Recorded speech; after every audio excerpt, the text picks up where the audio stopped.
विक्रम और वेताल की कहानी। वर्धमान नगर में रूपसेन नाम का राजा राज करता था। एक दिन उसके यहाँ वीरवर नाम का एक राजपूत नौकरी के लिए आया। राजा ने उससे पूछा कि उसे खर्च के लिए क्या चाहिए, तो उसने जवाब दिया 1000 तोले सोना। सुनकर सबको बड़ा आश्चर्य हुआ। राजा ने पूछा तुम्हारे साथ कौन कौन है? उसने जवाब दिया मेरी स्त्री, बेटा और बेटी। राजा को और भी अचंभा हुआ, आखिर 4 जने इतने धन का क्या करेंगे?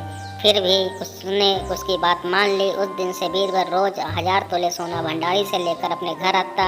उसमें से आधा ब्राह्मणों में बांट देता, बाकी के 2 हिस्से करके एक मेहमानों, वैरागियों और सन्यासियों को देता और दूसरे से भोजन बनाकर पहले गरीबों को खिलाता। उसके बाद जो बचता उसे स्त्री बच्चों को खिलाता।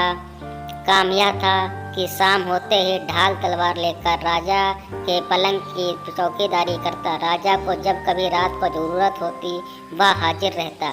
एक आधी रात के समय राजा को मरघट की ओर से किसी के रोने की आवाज़ आई। उसने बीरबल को पुकारा तो वह आ गया। राजा ने कहा जाओ पता लगा कर आओ कि इतनी रात गए यह कौन रो रहा है और क्यों रो रहा है। बीरबल तत्काल वहाँ से चल दिया। मरघट में जाकर देखता क्या है कि सिर से पांव तक एक स्त्री गहनों से लदी कभी नाचती है, कभी कूदती है और सिर पीट पीट कर रोती है, लेकिन उसकी आंखों से एक बूंद आंसू नहीं निकलता। बीरबल ने पूछा तुम कौन हो, क्यों रोती हो? उसने कहा मैं राजलक्ष्मी हूँ, रोती इसीलिए हूँ कि राजा विक्रम के घर में खोटे काम होते हैं, इसीलिए वहाँ दरिद्रता का ढेर बढ़ने वाला है। मैं वहाँ से चली जाऊंगी और राजा दुखी होकर 1 महीने में मर जाएगा। सुनकर बीरबल ने पूछा इससे बचने का कोई उपाय है? स्त्री बोली हाँ है।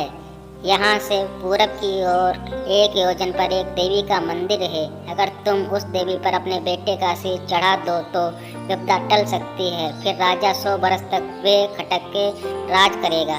बीरबल घर आया और अपनी स्त्री को जगाकर सब हाल कहा। स्त्री ने बेटे को जगाया, बेटी भी जाग पड़ी।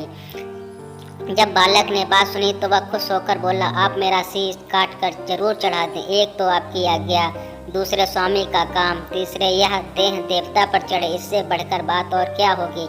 आप जल्दी करें। बीरबल ने अपनी पत्नी से कहा अब तुम बताओ। स्त्री बोली स्त्री का धर्मपति की सेवा करने में है।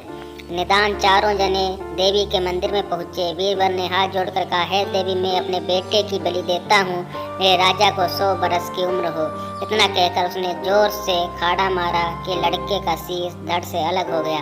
भाई का यह हाल देखकर बहन ने भी खाड़े से अपना सिर अलग कर डाला। बेटी बेटा चले गए तो दुखी माँ ने भी उन्हीं का रास्ता पकड़ा और अपनी गर्दन काट दी।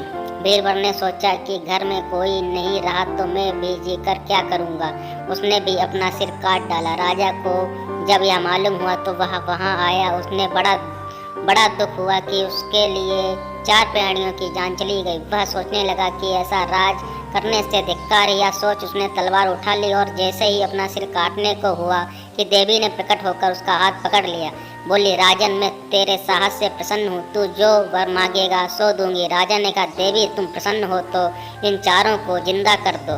देवी ने अमृत छिड़ककर उन 4 को फिर से जिंदा कर दिया। इतना कहकर वेताल बोला राजा बताओ सबसे ज्यादा पुण्य किसका हुआ? राजा बोला राजा का। वेताल ने पूछा क्यों?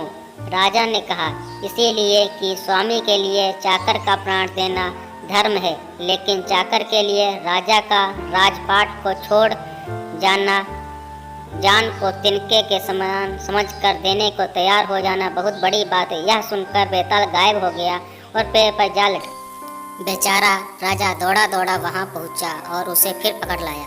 कर दोस्तों वीडियो पसंद आई हो तो लाइक शेयर एंड सब्सक्राइब कर दें, साथ ही बेल आइकन दबा दें, इससे मेरी नई वीडियो की नोटिफिकेशन आप तक सबसे पहले पहुंचे। धन्यवाद।